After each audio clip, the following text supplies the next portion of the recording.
कितनी तपस्या के बाद इनको मैंने पाया है, 60,000 वर्ष प्रतीक्षा की। फिर गुरुजी से कहा, फिर गुरुजी ने कहा श्रृंगी ऋषि को बुलाओ। फिर श्रृंगी ऋषि को बुला करके लाया गया। 1 वर्ष तक अश्वमेध यज्ञ चला, फिर पुत्र कामेष्टि यज्ञ हुआ, फिर 11 महीने प्रतीक्षा की, तब इनको मैंने पाया। और आप मांगने चले आए। एक बार तो विचार किया होता।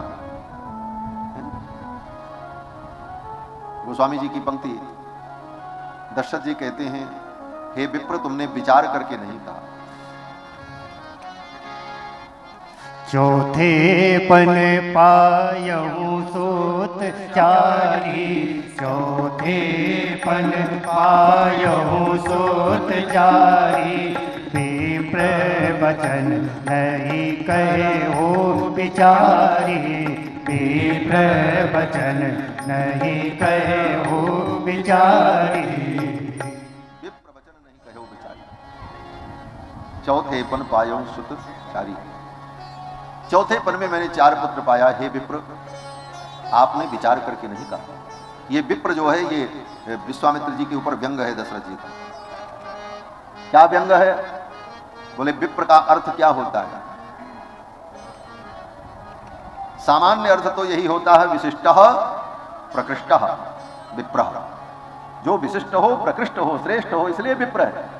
लेकिन यहां विप्र शब्द का एक विशेष अर्थ विशेष रूपेण प्रपूरयति इति विप्र।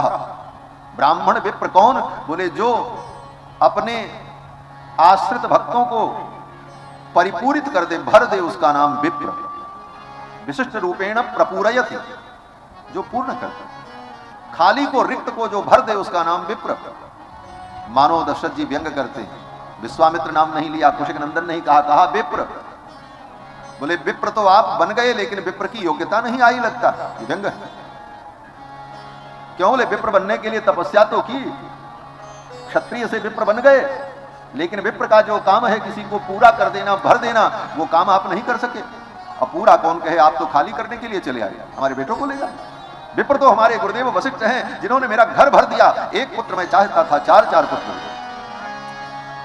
विप्र तो श्रृंगी ऋषि, और आप विप्र होकर के भी विप्र का भाव नहीं है। ये बड़ा सूक्ष्म व्यंग है दशरथ जी महाराज का विश्वामित्र जी के। इसीलिए कहा विप्र कहो नहीं वचन विचार। आप विप्र हो और आपको ऐसा नहीं कहना चाहिए, आपको विचार करना चाहिए। मैं अपने राम को नहीं दूंगा। दशरथ जी ने कहा मैं प्राण दे दूंगा, राम को नहीं दूंगा।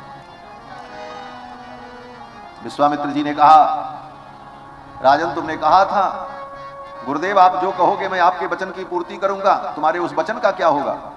दशरथ जी ने कहा वचन जाए भाड़ में, मैं अपने राम को देने वाला नहीं हूं। न रामम ने तुम अर्हसी, मेरे राम को आप नहीं ले जा सकते।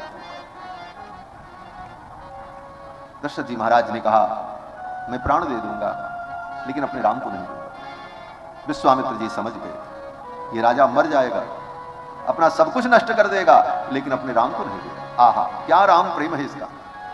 प्रेम तो ऐसा ही होना चाहिए, भगवान के प्रति प्रेम हो तो ऐसा ही है। सारी दुनिया एक तरफ, राम जी एक तरफ।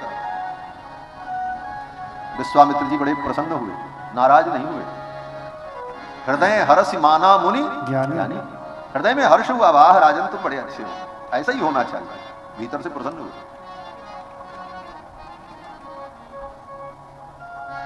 और विश्वामित्र जी ने जान लिया कि राजा तो राम जी को देगा नहीं, और जबरदस्ती राम जी को लेना भी ठीक नहीं। जिन राम को हम लेने आए हैं ये तो आनंद सिंधु हैं, ये प्रेम की मूर्ति हैं। इन्हें तो प्रेम से ही पाया जा सकता है और किसी साधन से इनको नहीं पाया जा सकता। न तपस्या से, न बल से, न छल से, न ज्ञान से, न बुद्धि से, न तर्क से। और सबके प्रमाण हैं। भगवान के विषय में जब तर्क की बात आई तो वेदों ने कहा तर्का प्रतिष्ठाना, तर्क की अप्रतिष्ठा। बुद्धि से बोले नायम आत्मा प्रवचनेन लभ्यो न मेधया, सब प्रमाण धरा पड़ा है, एक एक की व्याख्या करने का समय नहीं है। न बुद्धि से पाया जा सकता है, न मन से, न छल से, न बल से। नायम आत्मा बलहीनेन लभ्य, आत्मबल, गुरु की कृपा का बल, प्रेम का बल ही इन्हें प्रदान कर सकता है, और सारे बल बेकार है। विश्वामित्र जी ने सोचा इनको तो प्रेम से ही पाया जा सकता। क्यों? बोले भगवान को प्रेम ही तो प्रिय है। राम ही केवल प्रेम प्यारा, राम ही केवल प्रेम प्यारा, जानी ले जो जानन हारा, जानी ले जो जानन हारा, जानी ले जो जानन हारा। भगवान तो केवल प्रेम से मिलते हैं। और देखो ये सब बातें भगवान के सभी स्वरूपों के साथ लागू होती है। ऐसा नहीं है कि केवल ये राम जी के लिए पंक्ति है, राम ही केवल प्रेम प्यारा। राम ही केवल प्रेम प्यारा का मतलब भगवान को प्रेम प्रिय है, चाहे वो नारायण हो, चाहे कृष्ण हो, चाहे नरसिंह हो, चाहे गोविंद हो, चाहे